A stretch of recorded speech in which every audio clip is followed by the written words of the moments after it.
الراجل الناطع اللي بيحاول يقنعك او اقنعك خلاص ان مرتبك بالنص او مرتبك كله في البيت. اللي ممكن تبيع ذهبها لأهلها ليه رافضة تساهم بمرتبها في البيت؟ هل هي شايفة انك مش راجل يستاهل التضحية؟ الحقيقة اللي بتوجع ان الاجابة ساعات بتكون لان اللي بتحب بيتها وجوزها بتكون شايفة ان كل قرش في ايده قرش في ايدها، بتقدم لك المساعدة من نفسها وبتبقى كل همها ازاي تساعدك تكبر. زي زمان لما كانت التضحية بتساوي مشاركة وحب وامان، امهاتنا كانوا حاسين بقيمة الراجل وكان عندهم انتماء حقيقي يخليهم يضحوا بكل اللي يملكوه. ما كانش ليهم مصدر دخل وكل اللي حيلتهم حتتين الذهب اللي لابساهم، وعند اول ازمه بتقلعهم بالراجل لان مساندتها لجوزها وبيتها اغلى عندها من كنوز الدنيا. كانت امهاتنا تقول لنا خف طلبات، وكانت تدبر وتمشي البيت على قد دخل الراجل وحاسه بيه. لو انت من جيل التسعينات زي اكتب في الكومنتات خف طلبات. طبعا جيل التيك توك ملوش دعوه بالكلام ده، هم جايبين ب2 جنيه استغلال كل بجنيه لوحده. العلاقه بالنسبه لهم صفقه عاطفيه، الجواز بالمزايا واللي يدفع اكتر يشيل، والتضحيه عندهم بتساوي استثمار محسوب. كل همهم ازاي يخلوك تصرف عليهم اخر جنيه في جيبك. وانا عارف ان ده بيسبب الم نفسي عند رجاله كتير حاسين في حاجه غلط ومش عارفين يفسروها. تعالى بقى اما افسر لك السلوك ده سببه ايه، واخدك في رحله جوه العقل الباطن للمرأة واكشف لك الاسرار النفسيه واخليك تشوف الموضوع من زاويه مختلفه. لو ركزت هتقدر بنفسك تحلل علاقاتك او حتى علاقات الناس اللي حواليك وتقدم لهم النصيحه الصح. انت اكيد سمعت قصص عن شباب بتلعب بالبنات ويوقعهم في حب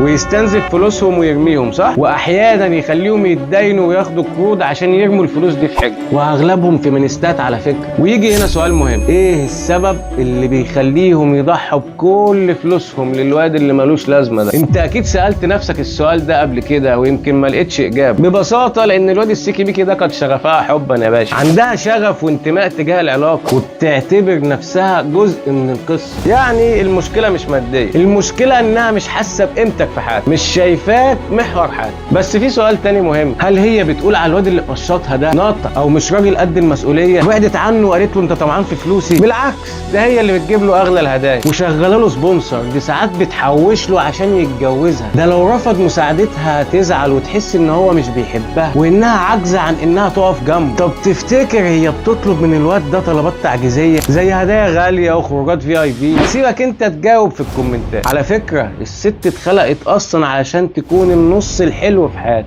والداعم الاكبر ليك. دي غريزه انثويه بحته بتخليها اصل الحنان والرحمه. ربنا خلقها محبه لدعم اللي حواليها وخصوصا جوزها، علشان كده هي السكن والسكينه. والغريزه دي بتشتغل تلقائي لما تكون في علاقه مع راجل عالي القيمه من وجهه نظره. ودايما اللي بيتحصل على المميزات دي الراجل اللي عارف قيمته في العلاقه وبيدي على قد اللي بياخد، اللي هم بيقولوا عليه الباد بوي، مش اللي بيبقى تابع ليها وبيلهث ورا ارضائها. وده لازم ينور عندك لمبه حمراء ان المشكله ممكن تكون من عندك برضه، او انك كنت اختيار اضطراري لابد منه لما وصلت لسن الجواز وكنت انت افضل عرض متاح قدامها لكن مش بتوفي المعايير اللي كانت بتحلم بيها. حاجه كده زي التنسيق اللي ظلمك معرفتش تخش الكليه اللي بتحبها وكان لازم تختار افضل كليه التنسيق اتاحها وكنت مكتفي بدرجه النجاح وبس. نفس الفكره اللي رافضه تساهم بمرتبها في البيت هي مكتفيه بانها تجيب درجه النجاح 50% كفايه قوي من وجهه نظرها، ولو ينفع اقل من 50% كمان، لانها شايفه العلاقه دي مجرد التزام مش اختيار،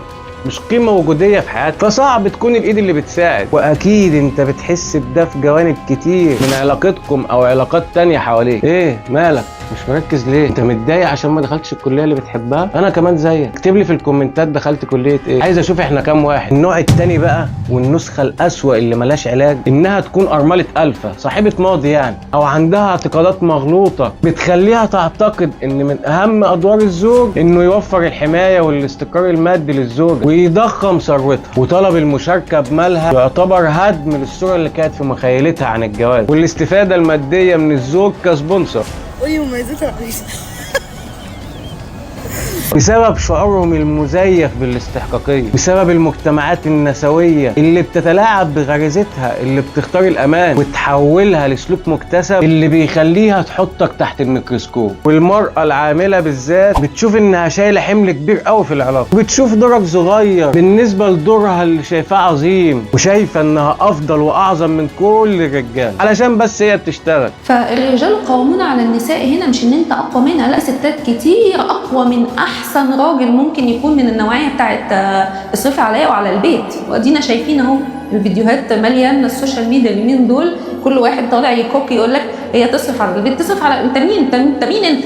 مع ان شغلها بيزود الضغط المادي عليك انت، لانك هتصرف على شغلها، هتحتاج تجيب لها لبس اكتر، وتجيب حد ينظف البيت، وهتشترك للولاد في حضانه وقت ما تكون هي في الشغل. كل ده واكتر حمل زايد عليك بسبب شغلها. ويجوا بقى يقولوا لك الست اللي بتصرف في البيت كتر الف خيرها لانها مش ملزمه. فلو الست بتصرف في البيت فكتر الف خيرها، لو ما بتصرفش فهي مش ملزمه.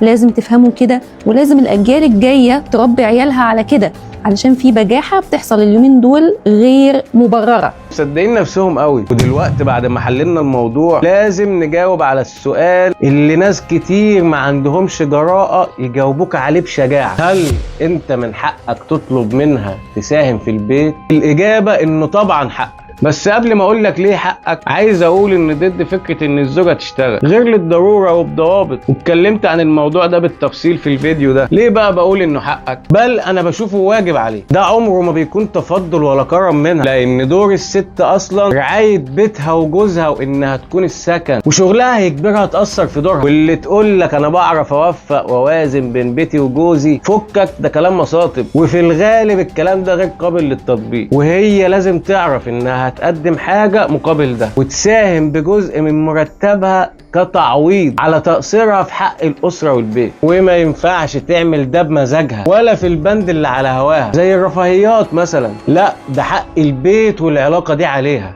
وطبعا لو انت ما عملتيش كده، يا اما هيقعدك من الشغل، يا اما انت ست مش جدعه ومش بنت اصول. ايوه بالظبط كده، اللي ترفض تساهم في البيت تبقى مش بنت اصول، وما تستحقش تكون في حياتك اصلا. ولان الست اذكى من الراجل عاطفيا واجتماعيا، هيستخدموا معاك تكتيكات العار، وهيتهموك انك مش راجل ومش قد المسؤوليه وناطع وكل الكلام ده. السلوكيات دي في علم النفس اسمها الاسقاط النفسي، وتعريف الاسقاط النفسي هو آلية دفاعيه ينسب فيها الشخص عيوبه أو رغباته، خاصة العدوانية منها أو المحرمة، إلى الآخرين ليبرئ نفسه بدلا من الاعتراف بها داخل نفسه. حتى في رجاله فاكره ان هي هتتجوز واحده معاها كريدت كارد مجاني، اسحب واصرف. ما ينفعش مره واحده كده تقول لها اقعدي من الشغل عشان انت ما بتصرفيش عليا، انت ناطع يالا. السلوكيات دي يا رجاله جايه من المجتمعات النسويه، نتيجه شعورهم بالعجز. اسره دي يعني ما اعتقدش ابدا ان الراجل اللي بيقول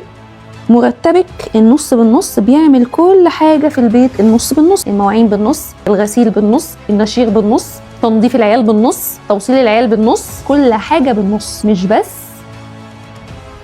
كل قرف.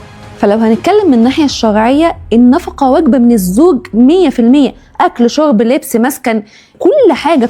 الرجال قوامون على النساء، الآية واضحة جدا، أنت مسؤول من كل شيء. هذا اللي ربي قاله، الرجل ينفق، الرجل قوام. الرجل شرعا ألزم بالقوامة عكس المرأة، فالقوامة هي هنا تكون غالبا مادية، فالرجل هو المسؤول عن الصرف. في محاولات لعمل ضغط اجتماعي بورقة القوامة اللي ما يعرفوش عنها غير النفع، لإبعاد العقول عن صلب الموضوع وتحويل الخلاف لمعركة. وده المعتاد من المرأة في المواقف الخسرانة، كلها محاولات بائسة لاستعادة القوة والكرامة، أو بالبلدي زي ما المثل بيقول: كلم النسوية تلهيك واللي فيها تجيبه فيك. لأن لو اتهاماتهم ليك صحيحة، يبقى أول شخص ينطبق عليه الاتهامات القذرة بتاعتهم ديت هو أبوها وجميع أفراد عيلتها اللي دايما بتساعدهم ماديا. لما واحدة تستخدم ضدك التكتيك ده، رد بكل تقل وهدوء: أنا ما طلبتش إنك تشتغلي، اقعدي في البيت معززة مكرمة وأنا متكفل بكل المصاريف. إنما لو هوافق تسرقي من وقت البيت وتحطيه بره البيت، يبقى لازم يكون في مقابل وعائد بالمنفعة من شغلك ده على البيت.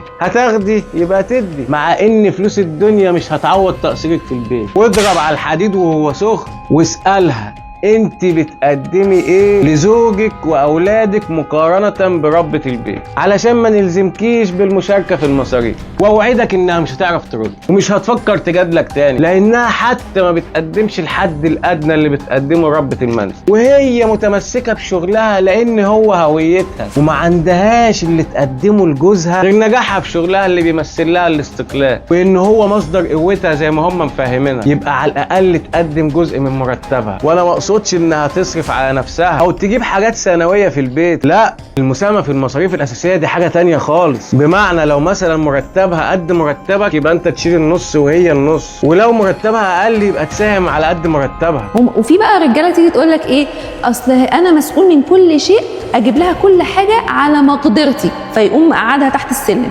لا يا حبيبي، بص عيش على قدك، بلاش فشخره وتغرق نفسك في ديون واحساس بالعجز، وهي لو بتحبك مش هتحملك فوق طاقتك. واياك تنجرف ورا طلباتها اللي فوق قدراتك الماديه، او تسمح لها بابتزازك ماديا بحجه انك قعدتها من الشغل. الخلاصه لو شايفاك سبونسر هتفضل تحبك لحد ما تقع، لو شايفاك شريك هتشارك معاك تبني البيت طوبه طوبه لحد ما يبقى قصر. لكن اللي التنسيق ما دخلهاش الكليه اللي هي حباها مش هتديك فرصه تبني اصلا، وهتشوه صورتك قدام الناس لما ما تخضعش لرغباتك.